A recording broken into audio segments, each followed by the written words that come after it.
to another chill chat conversation and another review of Married at First Sight season 14. Today we're going to do episodes 7 and 8. When I say this season is so triggering for me right now, I don't know, I'm enjoying the season. I'm learning a lot from the season, but it is so triggering because I feel like a lot of different situations that I went through in my past relationship is just like showing up in this season, and it's like I'm trying to process my relationship and the breakup and everything and try to heal from it, and it's just like everything in this season is just like smacking me in the face back to back to back to back to back, and I'm just like, hold on, like give me a second to breathe. So this oh my gosh, this season has been interesting in so many different ways. I am definitely going to start off with Mark and Lindsay though. This couple, we already seen a progression of things headed south. When the season first started, I thought that this couple, they may be okay because they're both supposed to be outspoken people, very adventurous, very bold, and just confident people. And we are seeing more and more just how non-compatible they are in a lot of different areas. So I've already talked about how I feel like Mark, when he is up against Lindsay, she is just too much. She's too much. He can't keep up. He's not really comfortable. And come to find out throughout these last 2 episodes, you have now we're seeing that Mark is very embarrassed by Lindsay, actually. Now I'm going to go back a little bit. So I really appreciated how Lindsay kind of just threw herself in Mark's situation and just like, look, you're going through something, and because I am with you, I am going through it as well. We can see that Lindsay is a very loyal person. When she is by your side, she is by your side. And we are seeing that a lot with the situation that Mark is going through. Is kind of just like, okay, you're my husband, so whatever you go through, I go through with you, and we're going to try to fix things to the best of our abilities. I really like that she has that type of attitude, because Mark is not used to being taken care of. He is always the one taking care of someone else. And so for someone to actually show up for him and be like, look, I got your back, you are not in this alone, I'm pretty sure that makes Mark feel some kind of way, in a good way.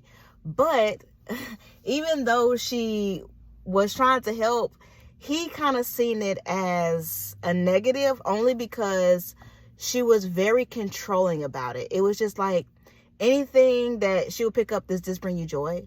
Like, it's a memory. If it brings me joy or not, it's a memory that I choose to keep, and it doesn't matter if it brings joy to me or not. Like, why are you asking me all these questions about, does it bring me joy? It was kind of like she wasn't following his lead. Now, granted, he didn't want her in an apartment anyway. It came out in the after party and everything. Like, I didn't want anyone to see my apartment. It wasn't the way it was when I left. Everything is kind of just all over the place because they had to come in because of the bed bugs. And I'm actually embarrassed about how my place is looking. So, no, I didn't want Lindsay to come along in the first place. But because she did have my back and it did feel good to have her support, yeah, come along. They suited up, they went into an apartment, and it was just like, she just became really like controlling, and she was just like, okay, this has to go, I think you're done with that, you don't really need that. And it was kind of like she wasn't allowing him to direct her, because it is his apartment. He has every right to be like, okay, this, can you handle this? I handle this. She just went in like, whew, and it was too overwhelming. And he was like, you know what? It's actually better if you don't help me, and I can finish this by myself. I think her heart was in the right place, but unfortunately how she does things can be very just dominant, and everyone is not comfortable with the dominancy that she brings. And unfortunately, Mark is kind of being overshadowed by her dominance, and it's overwhelming for him, and he's just starting to feel uncomfortable. And so she goes, she's sitting at the table, and she's like, I'm starting to feel like Mark has really pulled back. I'm seeing 2 different people. I feel like he's one way on the camera and another way off the camera. And even her delivery in that, like, I think it's good that she wanted to bring that problem to a head. She wanted them to be able to discuss it. But the way she brought it was like aggressive. It wasn't like, hey, honey, can I talk to you? I feel like I can see all the stress that you're dealing with, and I'm starting to see a different side of you, and I understand what you're going through, but I still want to be, if I can be of any help, let me be of any help. If I can be of any support, let me be of any support. But she came like, look, I'm seeing two different sides of you. She was just very aggressive, and every time she talks, it's very combative. That's one thing that I really notice about Lindsay. She is a very combative person, and I understand her being the person who, I don't want to push anything under the rug. I want to say how I feel. If there's an issue, if there's a problem, I want to solve it right then. And for some cases, that kind of attitude is needed. But in other cases, it's like, if you can see that he's already stressed and you can see that he's starting to operate in a different way or under a different attitude, that is not the okay for you to just be like, okay, I'm going to come in full steam, full aggressive. And like, that's going to push him away. And that's all about learning your partner. That's one thing that I really realized about just being around people in general, my job and the relationship. If you don't learn your audience, you are already at a disadvantage. And especially in relationships, it's good to learn all areas of your partner, mentally, emotionally, physically, financially. A lot of people put a lot of energy into learning the physical part of their partner, but they don't spend a lot of time learning the other things about their partner. If she was really trying to learn Mark, as she said she's trying to learn Mark, she would have known that in that moment, I have to come with a different tone. If I want any answers from him, or if I actually want this conversation to actually happen, I have to dial down my aggressiveness. I have to give him the chance to lead this conversation. She's always trying to lead something, always. And that would have been the perfect opportunity for him to be able to lead that conversation. And I think they actually would have gained the conversation that would have needed to been had. But you coming in aggressive, and as soon as he doesn't say what you want to hear, you like, I need a minute. I need for you not to talk to me right now. Okay, first off, if you are going to bring up an issue, and I don't think she really thinks anything about confrontation, everything she brings up is confrontational. But if you're going to be the one to bring up an issue, you have to be prepared for the conversation to either go your way or not your way. And the conversation that she was bringing, she should have kept her mouth shut and let him talk. And the first sign of the conversation not going the way she wanted to be, shouldn't have been to walk away. Because that's teaching him that he really can't talk to you. Even if he wanted to pour his heart out in that moment, she taught him in that moment, if I don't say what I think you want to hear, don't talk to me. So when Pastor Kyle shows up and he asks Mark, are you scared to talk to her? And he's like, yeah, actually I am, because I don't want the response that she gives me all the time. It takes me a minute anyway to kind of get comfortable with the people I'm around. And when I really have something to say and actually start to say it, I don't want to be judged by what I'm saying, and I don't want a confrontational reaction all the time. So yeah, I hold back on the things I really want to say because I know with her it's going to be combative. I understand that wholeheartedly. I said many times before that I'm coming from a situation to where I felt like I didn't say much because I didn't want the conflict. I didn't say much because I didn't want the other end of that to be me losing that person. And I'm hoping that Mark will learn, just like I have learned, is that no matter the outcome, say what you got to say, because if you hold it in, it's going to be 10 times worse. But I can understand, if you feel like you are in conversation with someone who's always going to, whenever you conversate with that person, is always going to lead to a confrontation. What is the point of talking? And then, am I really going to be able to say what I really feel anyway? If I'm really worried about how you're going to react? And so I'm hoping that Mark will be able to get to the point, if they do make it. I don't think they're going to make it, especially with the next episode that we're going to discuss. I don't think they're going to make it. But if they were to make it, Mark is going to have to make the conscious decision that even if the conversation end up being combative, he has to be able to let out what he feels. I think that we're starting to see a really passive side of Mark, and passive against aggressive or even just dominant in their demeanor. It doesn't really mix well all the time until you find that balance. And Mark is actually very passive, even though he's marked a shark, I believe, in social situations. And personal relationships, he's taken a very passive role. And he's up against someone who's very aggressive and assertive. And like I said, if Mark doesn't come to terms that, okay, no matter what, however she's going to respond, I have to say what I feel, he's unfortunately going to die in the relationship. As far as like the relationship is going to come to a halt, and there's not going to be any further, because we all know that communication is key. And without communication, relationships, unfortunately, they suffocate and they die, And so unless Mark makes the conscious effort to be like, look, I'm going to have to say what I feel no matter what the outcome is going to be, unfortunately, they're not going to make it. And I was proud of Mark, when they was having a conversation with the friends, with each other's friends. He was like, how do I go about telling her that I feel uncomfortable, or when she's in public and she's doing certain things, she's saying certain things, it's making me feel a certain type of way? And they were like, just tell her that this is how you're making me feel.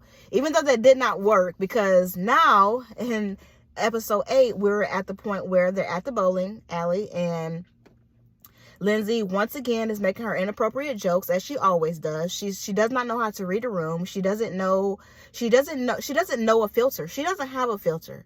Whatever Lindsay thinks, she say, and even if it's inappropriate, it's like she doesn't care. She'll laugh at herself, and everybody else be looking at her like, girl, what are you talking about? And she would just be laughing at her own little self. And Mark is in the corner like, oh my God, I don't know her. Like, you can tell he is just outright starting to be embarrassed. So she was speaking, and Katina was over there laughing. And do I think that was appropriate? No. I mean, I think Katina is getting away with a lot of stuff, because I don't think it was, I think people knows people triggers. And do I think Lindsay needs to learn discipline and learn how to choose her battles? Absolutely. I think every battle she's up against, she chooses it and she's trying to fight it. And she needs to have discipline within herself that everything is not worth that. But also Katina too. Katina would know that would have been a trigger to her. And Katina decided to laugh anyway. So I don't think Katina's response was appropriate, but I also don't think Lindsay's response was appropriate either, especially because Lindsay knows that Mark does not like her doing that. That's her husband. It's not a boyfriend situation. It's not a girlfriend-boyfriend situation. If your husband or your wife tells you they are not comfortable with something that you're doing, even if that's something that you've been doing all your life, you have to make some kind of sacrifice for the sake of the comfortability of your husband or your wife. Period. And I say that very lightly, because habits are hard to change. It is easier to build a habit than to take away a habit. You have to be able to put yourself in a position to, okay, I understand that my husband or my wife is not comfortable with that. Or even when you're in relationships in general, if you know that something is a trigger for your partner, for your husband or your wife, for you to make the conscious decision to be like, okay, I'm going to try my hardest to make sure I am fixing that area. I'm working towards fixing that area. It shows a great amount of love and gratitude and support for a person. Now, does he have to give her the room to be able to make those changes? Yes. She's a firecracker. Everybody knows that.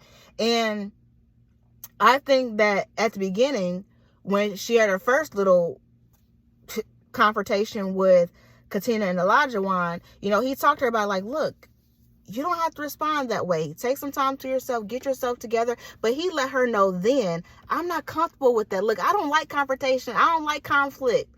Like, what are you doing? Like, we can't be doing that. You're not going to be doing that. And you can tell she felt really bad about it. She really appreciated his support. She appreciated him talking to her the way he did. He did in a very calm manner. Really appreciated that. I think if she was a little bit more diligent in being able to read the room and read her husband, even if she's not reading the room, read her husband. Look, I know this is something that makes Mark uncomfortable. Me responding to every little situation makes Mark uncomfortable. I might not need to respond like that in every situation. I think that incident with the Katina, even though I didn't like the way Katina did that, I think Lindsay could have brushed it off her shoulder for the sake of her and her husband having a good time. And that's why Mark got mad. He was like, look, you already knew you saying that was going to cause a reaction. And we are here to have a good time. Why do we need the reaction? We don't need that. And of course, they start digging at each other. And as soon as he had said something about, but this is a partnership, oh, she started to go in. What you mean this is a partnership? I understand this is a partnership. All I've been doing is being your partner. And he took a dig. He said, oh, have another drink. Apparently, to me, that signifies that when she has drinks, she's worse, which is a typical situation. She always on 10. So when she have a drink, she's on 15 to 20. No one wants to really see that. I wouldn't want to drink in public either if that's going to be the way it is, but you can't control nobody in that way, so whatever. And then she started going in hard on him. She said, well, I guess you can call your mom for you to sleep over at her house. And then when she got to the bathroom, now this is one thing, I'm going to say this right now. One thing that is an absolute trigger to me, I don't care how far into the relationship I'm in, or even if it's just a general person, if you're going to do anything for me, that's in action, in word, support, financial, if you're going to do anything for me, do it out of love. Do not use what you have done for me against me. Do not use my vulnerability against me. Do not use a hard time that I've had against me. It reminds me of the scripture, actually, where they were talking about fasting in this particular scripture, but it was talking about if you're going to fast, that is not for you to announce that, hey, I'm fasting. You are to do that in secret. And whatever you do in secret will be blessed openly. But if you, like the hypocrite, would go before God and say, okay, I'm going to fast before you, and then you go around telling everybody that you're going to be fasting, that is your blessing right there. That's all the honor you're going to get. The blessing that you would have got if you would have did it in secret would have been better. It's also a place in there where it say, don't let your left hand know what your right hand is doing. If you're going to do something for somebody, do it in love. She was proud of the fact that she suited up and helped her husband go to his apartment and do those things. She was proud about this and this and this. But as soon as she got mad, she decided to use all the good things that she done for him and used it as if literally he was her enemy. Family already warned us that you do not want to be an enemy of hers. And now you know why. Because when you are an enemy of somebody, the first thing they do is start taking digs at you. The things that they have done for you, they start to use it against you. Every opportunity they get, they start to use the things they done against you. All the things that they bought for you, they start to use it against you. Or they might even take it away. I mean, like, that's what enemies do. And unfortunately, even if they are to get back on good terms, everything that she has done so far for Mark has been canceled out. Because when you use something to get somebody in that manner, it doesn't matter what you've done, the blessing of it is already canceled out. I cannot stand for someone to shame on Lindsay. Shame on Lindsay for doing that. And here's the thing about it. I don't know if she cared or not, but Mark is sitting out there listening to everything she's saying, y'all. He hearing everything she is saying. How crazy is that?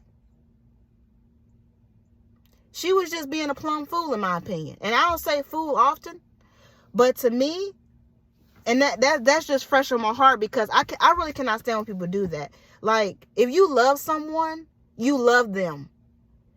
No matter, even if it's a situation when y'all breaking up or getting divorced. If you love someone and you did something for someone out of love in that moment, keep it in that moment. What you did back in November, and it is now March, for you to get mad at somebody in March and then use against them something that you did for them in November, keep your energy in November. That don't have nothing to do with March. What you did for me in November don't have nothing to do with March. And that's what Lindsay did. She was like, every little thing I did for you, I'm going to make sure you know that I did it for you. And I'm going to use it against you. Like, poor Mark. Like, I would never want to be vulnerable about her. What is the point of Mark being vulnerable if in moments of her anger, it's going to be used against him? I'd rather keep everything inside. Shut down? Heck yeah. I mean, I'm not promoting shutting down, guys. I'm not promoting because I come from that. I don't ever want to do that again. I'm not going to do that again because I see the effects of it. But if you are with someone, and this is where it comes in for me, that they're not compatible. Because unless she goes through some kind of counseling or something like that to be able to get that under control, Mark will forever be placed in those situations. And Mark is already having a hard time communicating with her. So if he's having a hard time communicating with her now, after all the things he heard her say, I really don't see how they're going to come back from that. That's a hard one to come back from. You know, you can, I mean, like, you know, there is a thing about apologizing, forgiving, and moving on. You know, if that's the situation they go through, you know, praise God for that. But that's a hard one because that shows me I can't trust you. You say you love me and you're doing something I love. I don't trust that anymore because quick become your enemy. Love and enemy, unless you're using the scripture where, you know, God wants us to still love our enemies, that don't go in the same sentence. You can't love me and then in 5 minutes I'm your enemy. Like, and that's what she did. Like that right there, I have no more sympathy for Lindsay. And maybe I have to forgive her. I don't know. But that made me so mad, y'all. When I was watching that, I was almost in tears. Because not only is that a familiar situation for me, but it's just like, I never liked the concept of even breakups. You know, when I went through breakups before, it was just like, okay, if we're not good in relationship, you know, we took time to learn each other. We can still be friends. You know, we don't have to communicate all like that, but I have no ill towards you. You know, I will always pray the best for you and things like that. And to be in a situation where I was in the same situation as Mark, you know, having everything that I thought you did out of love used against me, it just hurt my heart so bad. Like, that was like one of the worst nights of my life. And that was like maybe a month or so ago. And like seeing it on screen, it was so disheartening for me. And I felt like I was sitting in Mark's shoes. And I can only imagine the things that was going through his mind, and even in his heart. And I'm not even married. So for him to be married, like, and to hear his wife saying those things about him, and like now, I'm pretty sure just because of the vibe that I get from Mark about his apartment and everything, the fact he didn't want Lindsay to go to it, I believe that no one would have known about that unless they're watching the show. You know, even the cast, unless they're watching the show, he wouldn't even have told them about the bed bugs because he was embarrassed by it. So you got this loud girl screaming in the bathroom for everybody to hear her telling all his business. Y'all, when I say I was hot butter mad, hot butter in the skillet mad, I wanted to flop through that screen and get on her myself. I was like, how dare you do that? How dare you do that to someone you say you love? Like, you can't do that. Like, you cannot. That is unacceptable in my book. I'm going to move on from this. I promise. But that, to me, is the worst thing you can do to somebody. Especially bringing up a time that's at their low. That happened to me, too. This person brought up my lowest moment, my lowest period of my life. They brought it up and they used it against me, y'all. They used it against me, and it hurt my heart so bad. And it was just like, how do you come back from that? Like, how do you have the same love for somebody after they do that to you? Like, oh my gosh. Okay, anyway, moving on. But yes, I mean, the previews of the next episode, it does sound like they're laughing and they're communicating, you know. So I'm hoping that maybe it's one of those things where they have a conversation off camera because they was able to do that before and their energy was different. They was able to talk about it. But I really pray that Lindsay do some self-reflection and she try to understand the situation that she's putting Mark in every single episode. It's like it's progressively getting worse. And so that is my prayer for them too. I'm going to move in right into continuing the larger one because I already had mentioned them. Katina and Olajuwon, I think that they are very compatible for each other. I really do. Just the things that we're seeing throughout the episodes. We've seen some disagreements. You know, the whole cooking thing, I think it has Katina a little overwhelmed and maybe even intimidated. She know just how particular he is about her cooking. I can see, though she is nervous about it, I feel like she's going to put her best foot forward, and I don't think that'll be an issue for the rest of their marriage.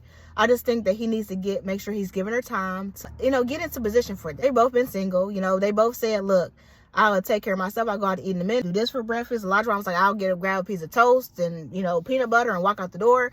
You know, so they both have to get used to each other, you know, get used to this new routine. But even his friend said to him, he was like, look, you have a lot of expectations, and you may want to calm down your expectation just a little bit and allow her some grace. Just remember that she's not used to this, just like you're not used to this. Give her some time, because he was talking about how she had went to the store. He was like, yo, she went to the store. She was gone for 2 hours. She came back with one bag, bread and water.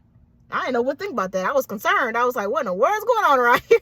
You know, and his friend was like, you know, look, take into consideration that she ain't used to this, and don't put so many expectations on her. That's not cool. You know, that's not right. And so I was so happy for him to be able to take that criticism from his friend. I think friends have a lot to offer on their opinions and things like that, and it's someone you can trust. And so I'm glad that his friend was able to be open and honest with him about that. So that was just really cool. But another thing we find out when Pastor Cal came there, they have not consummated their marriage, and it's really because of Olajuwon. And that is actually very interesting.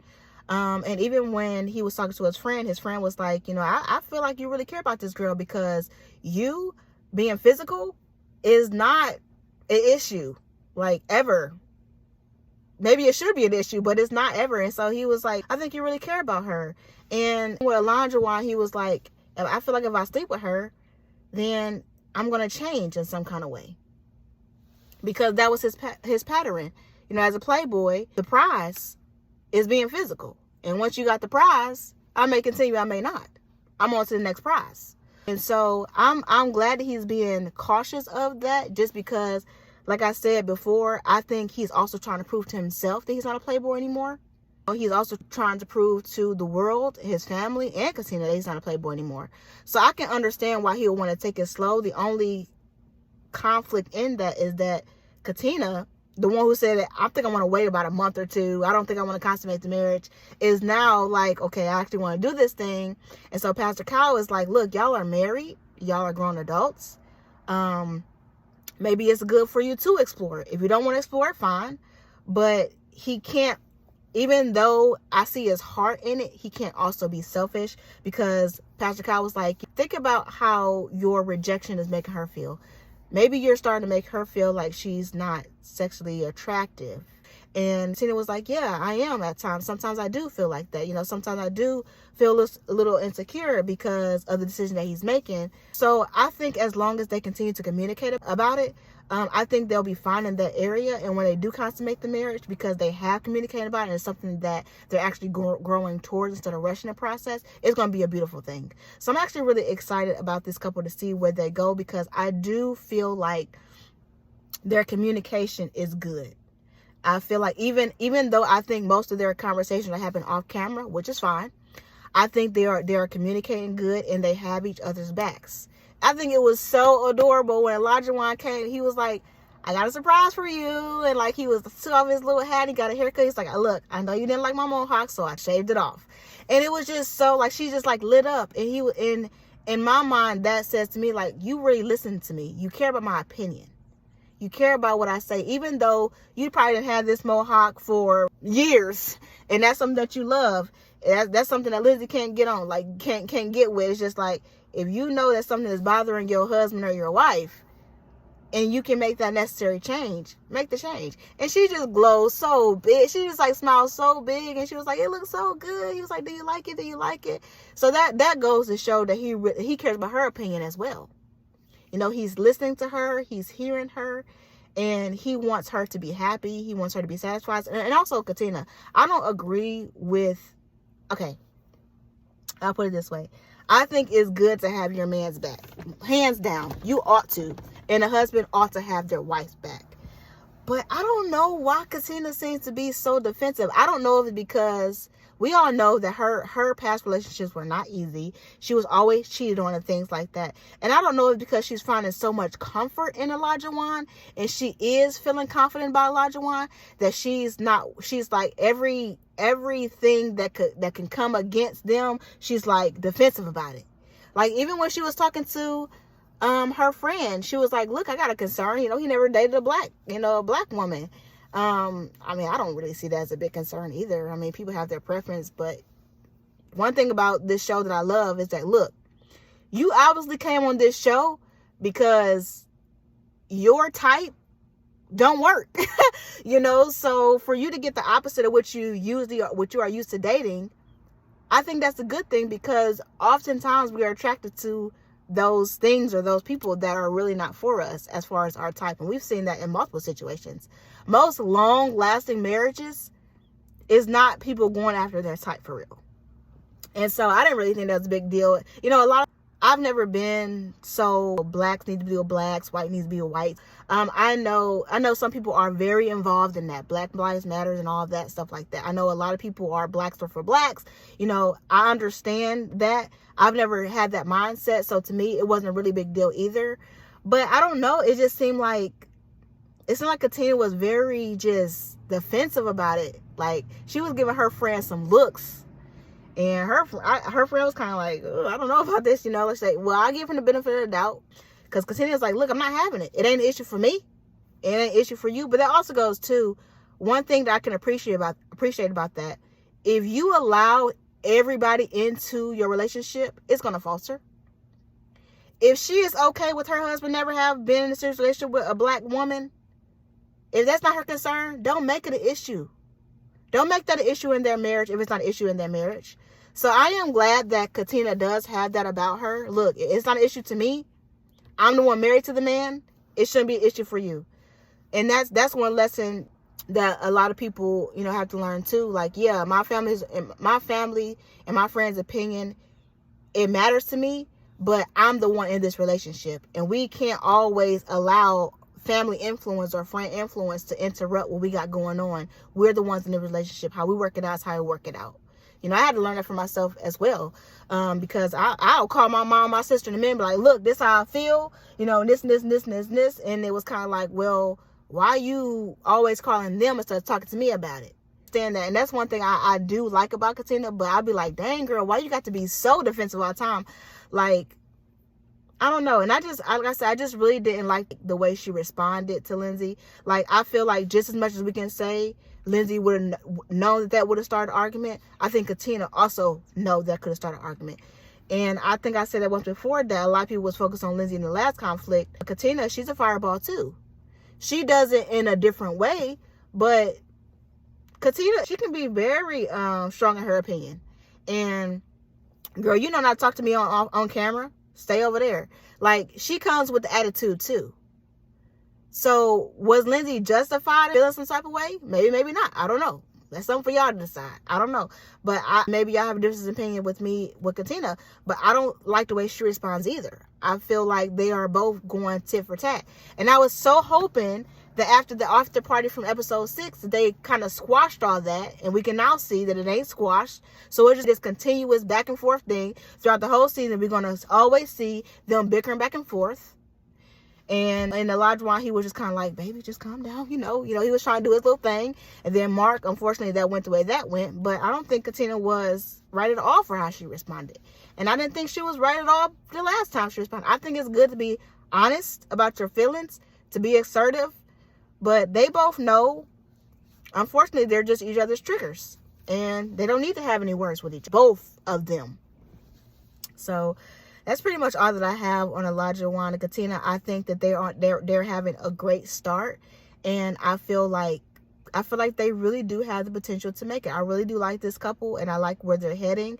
And we have not seen Olajuwon try to be controlling. We have not seen him since episode 6 when they discussed about the horse situation. He recognized his wrong and trying to push her. And we have not seen him do a lot of pushing since then, which is greatly appreciated. I think she greatly appreciates it as well, so that's pretty much all I have on that couple. The next couple I'm going to talk about is Micheal and Jasmina. Sorry guys, it's starting to rain, but let's talk about how Micheal, that whole situation with the roommates, I feel like that was conflict that didn't even have to happen, because like they showed flashbacks of perfect places where he could have just said that. I don't know if he got nervous. I don't really fully understand what was his purpose of not just saying he lived with 2 female roommates, especially since she lives with a male roommate, her best friend. I do like how when Jasmina was talking to her friend in episode 8, and she was telling her about the situation, and the best friend was like, well, maybe he thought it would sound worse if he said it and not really realized that it was actually worse because he didn't say it. I don't know if it's that type situation, or it could just be that Micheal may be a self-sabotager. I think they're both very, very stubborn. I think they're both very headstrong in different ways, and we can see that Jasmina, she's willing to communicate exactly what she feels, and Micheal, he's willing to communicate, but he doesn't really communicate in the right ways. And now it's just a situation to where he knew he was wrong, and he just tried to keep going and spinning his story, which is all he had to really do is say, look, there were opportunities I could have said something, and I chose not to, for whatever reason that was. And I think she would have trusted him a little bit more, even if he would have stated it just like that. Like, look, to be honest with you, I don't even know why I didn't say anything, if that's really what it was. But for him to keep going, trying to prove himself to be right, when in that situation, I think we all can agree that he just straight up lied. It wasn't fair to Jasmina at all, and I can see why she is having, some trust issues with Micheal, because that was just a situation. I feel like the arguments and stuff they're having is things they could work through. But they both want to be right. It's like they're both arguing their side and not attacking the actual issue. And that is one thing that I feel like me and my ex-partner really struggled with too. It was like when we went to go have a conversation, it wasn't about the issue on itself. It was like, okay, I'm trying to prove myself right, you're trying to prove yourself right. And then unfortunately it just doesn't work like that. And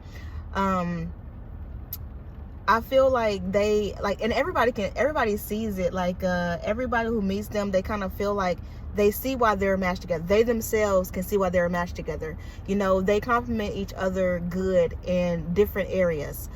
And I would hate for communication to be what breaks this couple up, because, well, the unnecessary lying, in general, who knows why he lied. I don't think we'll ever really know why he just didn't disclose of that. And he made himself look really guilty. He made himself, whether that wasn't the intent in his brain, looking from the outside in, he has to be able to, or hopefully he's able to recognize that, okay, that just, no matter what my motivation was, it just didn't look good, and I can definitely see why she would feel some type of way. Sometimes it is about, being a bigger person and being able to let your pride down, let your ego down, and be like, look, I was wrong for that. I can't even explain why I was wrong for, I can't even explain everything that was going on in my head with that, but I was straight up wrong. I'm wrong for this reason, this reason, this reason. And I feel like if he would have just been forthcoming, even with taking accountability, instead of trying to fight his side, it could have been a good conversation. But I tell you, when Pastor Kyle came in and they were having a discussion about the communication, and Jasmina was like, look, there's times when we're in conversation and the camera is not on where you are very aggressive and you are yelling at me. And he's like, hold up. If you want to say that I was a little bit condescending, or if I had a tone when I was talking to you, I'll give you that. But for you to tell me I'm yelling, at this point, both of them have lied. Because Jasmina, she lied too. When she said that she was leaving for a couple of days to go take care of the doggy business. She was straight up lying. She left because she needed a reset, and she was not willing to just say that. So I feel like both of them are in a position to where the viewers are like, who can I really trust? Because they both lied. No matter what, I mean, a lie is a lie. It doesn't matter what it is. It's not like there's a bigger lie. It's like a lie is a lie. And both of them decided to lie for different reasons. And until they can learn to communicate with each other and just be honest and truthful, no matter what that looks like, we're going to see this happen time and time again. But I really like when Pastor Kyle came in, because with Jasmina feeling like Michael is aggressive in her speech, he's like, Pastor Kyle gave her some advice and was like, look, if you feel like he is starting to have a tone, let him know that I'm not your enemy. And that goes perfect with my point. Even before Pastor Kyle even got there, and what I just said is like, attack the issue. The issue is the problem, not each other. If you walk in the situation as far as, my husband is the enemy, or my wife is the enemy, y'all will forever be each other's enemy. But if you attack the issue as the enemy, and I believe that's what Pastor Kyle was saying, like, look, let him know that, hey, I'm not your enemy. We're trying to solve the problem. I'm not your enemy. I love that he gave her that advice. And I love that he gave the advice that he gave to Michael. It's like, look, sometimes you just have to recognize the tone that you're talking in. Sometimes you have to recognize how what you're saying is coming across. Just being more mindful. Just be more mindful of things that you're saying, the things that you're doing, and how they're being portrayed. If you're able to be more aware of those things, then I think your conversations will go much better. And as we've seen in the next episode 8, their mood was much better. They were getting along, laughing. From what they both stated is that after Pastor Kyle left, they had their own conversation, and they decided to just let those old things go. And we both can see that both of them hold grudges. Now, I think that Jasmina hold a bigger grudge than Michael does, but they both hold grudges. And so the fact that they was able to just like kind of push reset, I wish more couples believed in the reset button, because even though, people say that it's impossible, but no, it really is possible to push a reset button. Look, we didn't got off track, and we need to reset. However we got to reset, we need to reset. And I think that is very healthy for couples and for marriages, to be able to have those times. Now, you can't just be pushing reset. No. I mean, when you push reset, there has to be complete forgiveness, complete honesty, vulnerability, transparency, all that good stuff, for you to actually be able to push a reset button. And the goal would be, once I push this reset button, I am agreeing to do a different action. I am willing to work on myself in a way that's going to bring about a different outcome. Like, a reset is not to be taken as insane. Continue to do the same thing that you did, expecting different results. You can push that reset button all day long, and that's probably why they say that reset buttons don't work. But if you have two who are in agreement that, look, we need a reset. We need to reset our mind. We need to rekindle, our love, or we need to, change the mood. I think that a reset within relationships and within marriages is a very healthy thing. And I am just so thankful that they was able to push that reset button, and we was able to see a more enjoyable side of them. We were actually able to see, some more ways of how they actually are compatible with each other. When they were doing the dinner with each other, it was fun to see. It's funny how both of them are competitive. But it was really fun to see them laughing and joking around, and just playing around with each other and things like that. It was very good to see them in that light. Even his sister was like, look, when I thought I was going to show up and things were going to be all tense and awkward, but they really weren't. And I think that that's amazing, the fact that they was able to have fun together and laugh together, and just see a different side of each other. I think every now and then this couple is going to have to push reset, since it's something that they believe in and something that they seem to do pretty well. I think that this is going to be something until they're able to get more comfortable talking.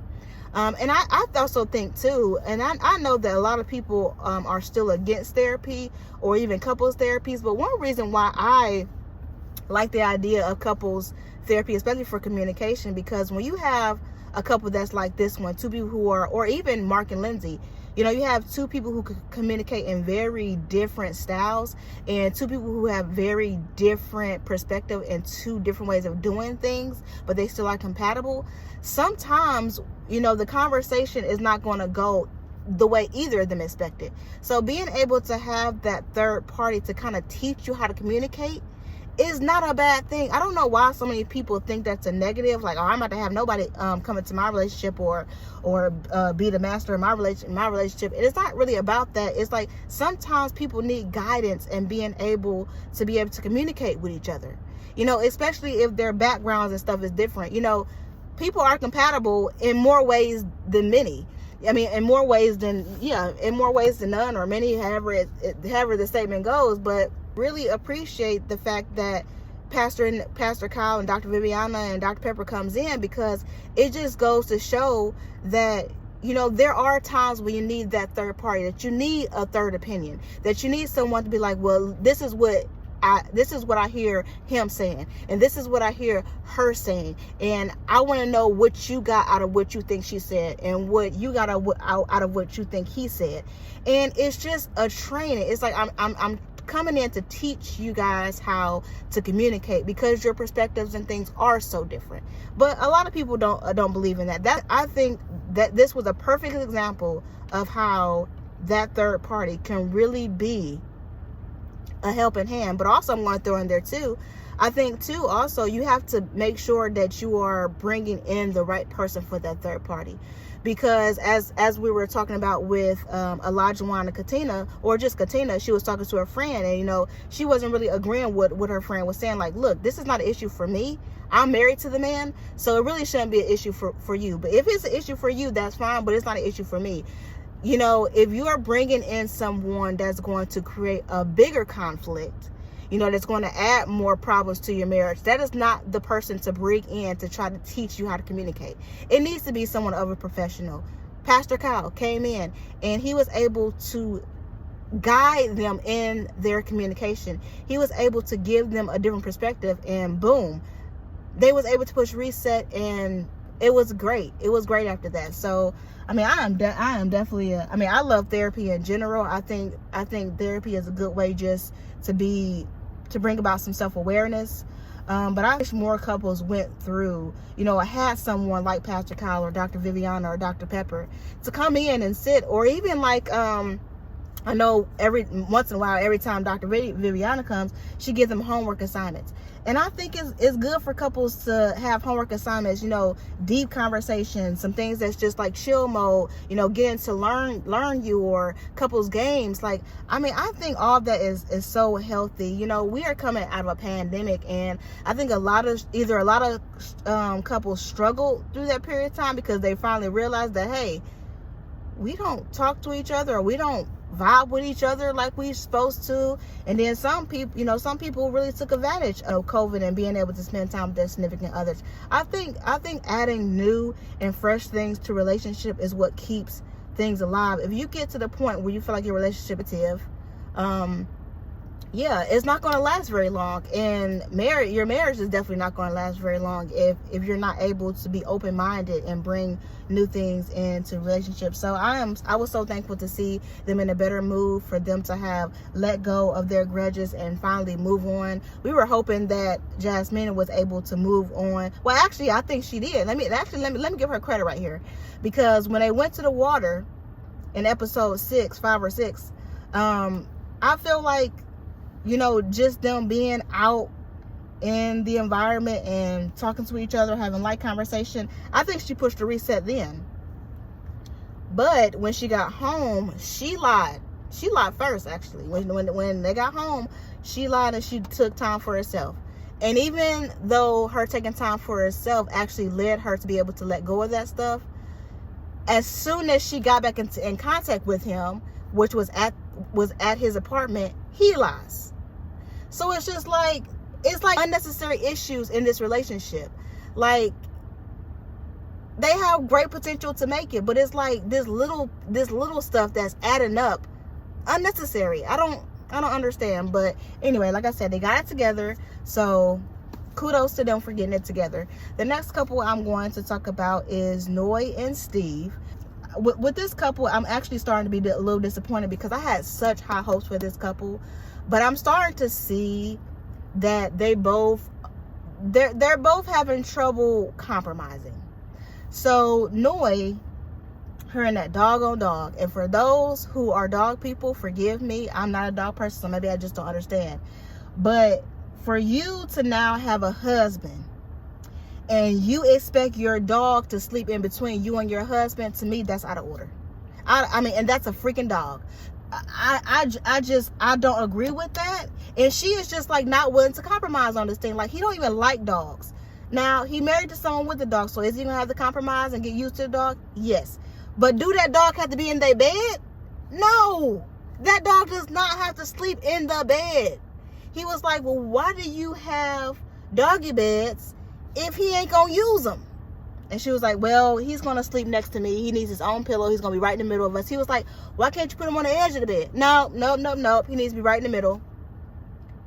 And then she's talking about, one thing I'm not going to compromise on is 3 children. Look, you having a vision for what you want is completely fine.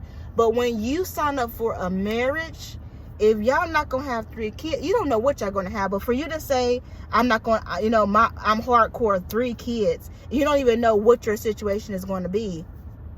Can y'all imagine, y'all, if y'all look down the road to this couple and they stay married and you got 3 kids and a dog, y'all ain't got no bed, because the way she gonna have it, not only is the dog gonna be in the bed, she gonna have all 3 kids in the bed. You know how much separation that's gonna cost? I mean, I'm just trying to think long term. I mean, already a dog is literally putting separation in between the 2 of them, and they are newlyweds, don't even know each other. So you're gonna let a dog come in between you and your husband? Come on now. Come on. That's not, that doesn't make any sense to me. But, and I'm like, she has a right to have her vision, to have her dream. But I also understand where Steve is coming from too. It's like, but what if this situation happens, and what if this situation happens? We don't know what's going to happen. So for you to just say a hardcore 3, I mean, like, we don't even know what's going to happen. He was like, I just want you to be able to think about that part. And even Pastor Cal, he shed light to it too. And, like I said, she has the right to have her vision. If they have 3 kids, awesome. But what if they have twins both times? They can get pregnant. Then what? That's 4 kids. What you gonna do then? Freak out, spaz? Give the 4th one away? Like, it does. I don't know. I just think she's being very uncompromising. But also Steve too. He doesn't want to work the 9 to 5 or 8 to 5. He doesn't want to have that full-time employment. He wants to be self-employed, and he wants his wife to be able to appreciate his vision. And the one thing that I understand, the background where Noy comes from. I can see why there is some anxiety. But here's the thing. She hasn't even given him time to prove himself to her at all. Him being unemployed doesn't mean that he ain't got no money, which he's clearly stated. I have a savings. I'm very comfortable. I can support us. And if I need to get a job, I can get a job very quickly. But I have a vision, and they don't know each other. So yeah, she's scared. Is he really gonna be able to come through? Is he really gonna be able to provide for the family? I do want kids. I am his wife. Can he really provide? I hear what you're saying, but can I really trust it? That's legit. But at least give him a chance. I feel like now they just kind of maybe shooting each other down, or maybe it's just those things about them that their differences is what's going to separate them. I don't know. But coming down to episode 8 now, I really hated how this episode went, just because I think all that could have been avoided. So Noy is a shutdowner, and I am a shutdowner. Well, I'm going to say I was a shutdowner because I'm not claiming that on my life anymore. I understand, when you're not ready to talk about something, you're just not ready to talk about it. Not only did she get mad, she left, and she left the house for a whole day and a half. Now, I leave the house. I'll get so mad when I feel like I have to go for a drive. Driving is my thing. When I'm really upset, if I go for a drive and listen to my music and just cry it out, by the time I get home, sometimes I'm pretty good, unless me and the person is just not talking. But I had to learn too, like, my ex, well, he was like, look, when you leave the house, I don't know where you going. Like, I don't know if you're safe. If not, you know, I always answer my phone. If he called me, I answer my phone. But, you know, he doesn't really know where I was going. So I had to tell, I was like, look, I can't promise you that I would never not leave the house, because drives is what gives me my sanity back. I said, but I can at least let you know that, hey, I'm going on my route, because I drive the same route. I have 1 or 2 routes that I'll drive. If I need a longer one, I take one way. If I need a shorter one, I take another way. So I'll at least be like, look, I'm going on my drive. I'm going on my route. So he'll at least know what it is. And I told him what my route was. So if there was anything that would be to happen, at least he'll know where I'm at. And I never stay away all night. I may be out for a couple of hours, but I'm just on my drive. I'm not stopping nowhere, going anywhere unless it's a store. You know, I come back. But girl, she's married. Now I'm not saying it's right, but, you know, I wasn't married. That turns over a whole new leaf when you're married. I even know that. But this girl, not only did she just left the house over some noodles. I mean, I don't know if because I truly believe that anger is a secondary emotion, which means you have to be feeling some other type of emotions for you to even reach anger. And the only thing I can think of is that she was embarrassed. She was embarrassed by the fact that it was her first time cooking. And for whatever reason, she wasn't cooking it. However, she was cooking them doggone noodles. I don't even know. But, you know, he kept making comments. And from what they showed us, it didn't seem like the comments were rude. But people can take offense in any way. You know, if I feel like you calling me out, you know, depending on the person, people don't like to be called out. You know, and some people feel different ways about it. So my only thing that I come up with is that, you know, before she got angry, she was embarrassed, and her embarrassment pushed her out the door, and she wasn't ready to talk about it because she was embarrassed, you know.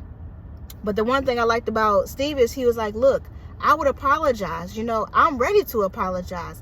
She didn't answer her phone. I don't know where she at. And then I look on Facebook, and she writing crazy stuff on Facebook. Like, she friends with my friends, my family on Facebook. Like, if they was to contact me, ask me what's going on, all I can say is that I think she's mad at me because of some noodles.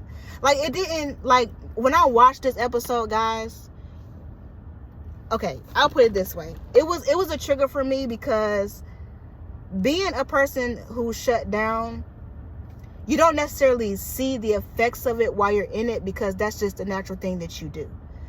And it wasn't until I got out of this relationship that I really seen the effects of my shutting down. And when I was watching on the TV screen, it made me want to cry, because I was like, dang, like, there is no communication. All there is anxiety and fear and confusion. Anxiety, fear, and confusion. And no one wants to go through that, you know, especially if it's someone that you love. You know, he's like, I just want to make sure she's safe. I just want to know what's going on. I want to be able to apologize. If I knew what I was supposed to be apologizing for, I want to be able to have that conversation, you know. And she just, like, left him stranded. And learning what I know now about shutting down, it's heartbreaking. Even when I think back to my younger years, you know, when I just shut down against my mom and my sister, you know, how much that hurt them, you know, how much it hurt them. And it hurt me too, because shutting down is not easy. It was not easy for me either. And I don't know Noy's experience, but I don't get any joy of shutting down. It's just something that my body just naturally does. It's just shut down. And now I'm training myself to come out of that. But watching it on TV screen, I felt bad for Steve, because he was so confused. He didn't know what was going on. He didn't know if she was safe. He didn't know anything. He didn't know anything. And it's not a good feeling. It just wasn't a good feeling for him. And oh my gosh. So unfortunately, they have a lot of issues that they're going to have to work out. And unfortunately, we're seeing a very immature side of Noy. And not just for the shutting down, but just for the simple fact of the compromising. You know, you know, a part of marriage and relationships is going to be able to be compromising, you know, and that comes in different ways. And so I really do hope that she was able to see that, hey, if I really needed to talk to my husband about something, I can come to him and be open and honest, and he won't judge me for it. Because when he was talking to her, I don't think there was any judgment. He was kind of like, this is kind of silly. I don't really understand it. Even if I had to explain it, I would sound silly even explaining it. But he wasn't judgmental. He didn't get loud with her. He was trying to be understanding of her. Even when they was out bowling, I know we know that they just had a conflict, but they were still communicating with each other. So I hope that she can see him now that they have had a conflict like that, and the way he responded, that she can see him as a safe place. And the last couple is one of Chris and Alyssa. I think this is the first time I actually said her name right. And now she's off the show. I got my prayer, y'all, though. I wanted her off the show so bad. And when Chris was like, y'all, this is my decision day, I was like, yes. Yes. Yes. I was so happy when I said, because I was just tired of Chris suffering. I really feel like Chris suffered, like, for no reason. She wasn't in it from the beginning. We all know that. We all know that she has some ulterior motives, and that she wasn't attracted to him physically. So it kind of just messed up their whole little vibe. But I'm so glad that Chris was able to choose himself, and that he was able to acknowledge that he deserved more, and that he deserved to be with someone who's going to want to be with him. And, she acted real confused. I mean, okay, let me go back. Because when she was talking to her mom, from the part that we seen on camera, her mom was asking her some questions. And I'm pretty sure she asked her more questions, off the camera.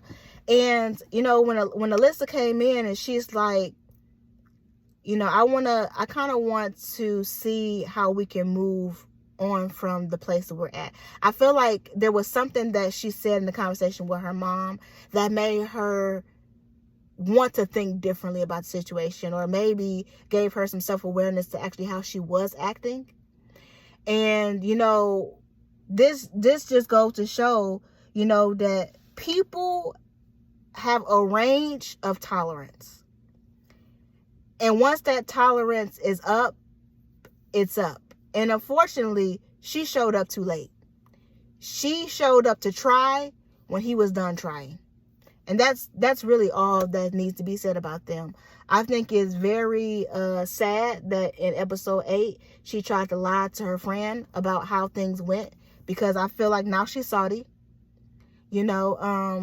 Because she was trying to she said that she was going to want to do things differently. And Chris kind of was like, look, you wasn't in it.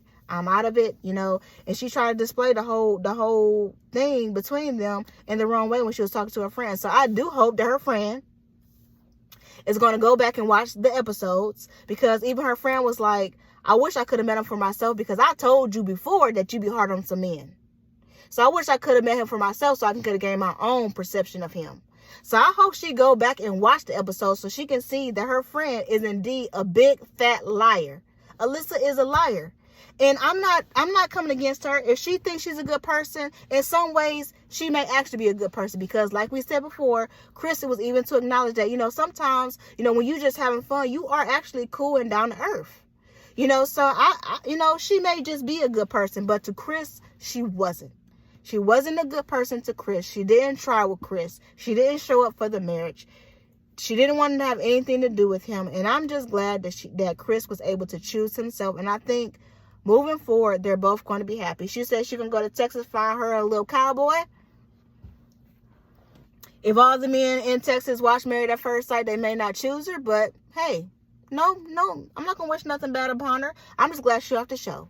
That's what I wanted. That's what we got. And she off the show. And Chris is free indeed. And I do hope that he find the woman of his dreams, and that she would accept him for all that he is, and that he can accept her for all that she is. But I do want to say one note. And if Chris family ever watched my episode, shame on y'all. Shame on y'all. And I said this before. Because you do not set your family member up or your friend up for failure. Y'all telling her all these things, already getting a vibe of how she was. Shame on y'all. And I hope Chris had the conversation with them too. But it is something to say. Okay, I got to say this one thing though. Are there some things that we just didn't see in Chris, or we just didn't know in Chris, for his family and friends to say that? Whether they did or not, the way she did them, she ain't care to find out. She didn't even let us find out because she ain't asked no questions about it. So therefore, Alyssa, bye, girl, bye. I'm glad she got the show. I'm glad that Chris is free from that, and he only had to endure that for 10 days. I know his heart is still broken because he really went into this really wanting to be married and really wanting something strong. And I believe he's going to get that in his near future. But until next time, you guys, I'm excited to see what's going to happen in episode 9. Hopefully this week I'll be able to just do episode 9. Like I said, I am extremely sorry about my inconsistency. I'm still trying to get everything in my life, kind of to make sense right now. So I appreciate all the support and those who are watching my videos. And do not forget to like, comment, and subscribe to my channel if you have not already. And like this video if you have not already. And until next time, you guys, talk to you later. Bye.